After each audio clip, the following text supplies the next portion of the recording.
the two economic powerhouses of the world. United States and China, $50 trillion in GDP, 43% of the world's total. In an unprecedented face-off, each waiting for the other to blink. It started with this announcement.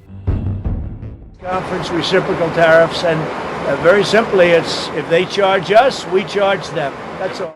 And then I'll see some rebel Republican. Since then, it's been a series of tit-for-tat tariff announcements and other retaliatory measures against each other. The United States announced a 10% baseline tariff effective 4th February. On the 10th, China responded with tariffs on US coal, LNG, oil and agricultural machinery. The same day, the United States hiked tariffs on Chinese goods by another 10%. 2 days later, China retaliated by penalizing imports of American farm products and slapping export controls on US companies. Earlier this month, the United States announced 34% additional reciprocal tariffs on China. It also closed a loophole which allowed imports of cheap Chinese goods. China hit back with its own 34% duties, export controls on rare earth materials, and more restrictions on US companies. Tensions heightened on 7 April, with US threatening another 50% tariffs on China, who termed it blackmail. A day later, the 50% tariffs kicked in and China reacted with increasing 84% tariffs on American goods and more restrictions on US companies. The next day, the United States raised its own tariffs to a whopping 125%. China wants to make a deal. They just don't know how quite to go about it. You know, it's one of those things they don't know how quite. They're proud people.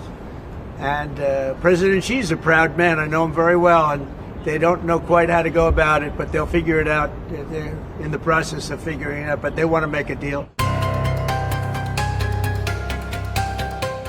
China was one of America's largest trading partner in 2024, fourth only to Europe, Mexico and Canada.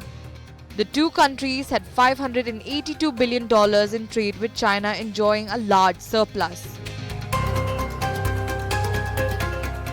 China has reacted strongly, calling on the United States to stop its arrogant and bullying behavior.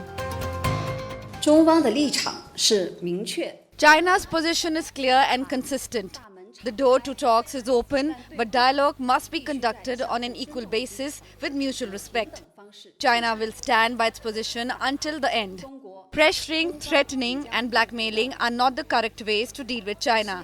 We hope that the US will work with China based on the principles of mutual respect, peaceful coexistence and a win-win cooperation. We will properly resolve differences through dialogue and consultation. Thank you. 做共赢的原则。 The United States, meanwhile, has more on its China plate. One of the big issues is transferring the ownership of TikTok in the United States to an American company. The other is the continued Chinese influence on the Panama Canal, which the Trump administration wants under its control. Bureau Report, Business Today TV.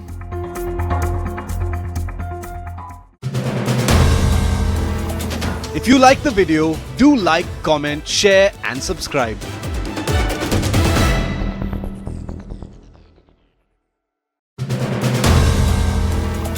If you like the video, do like, comment, share and subscribe.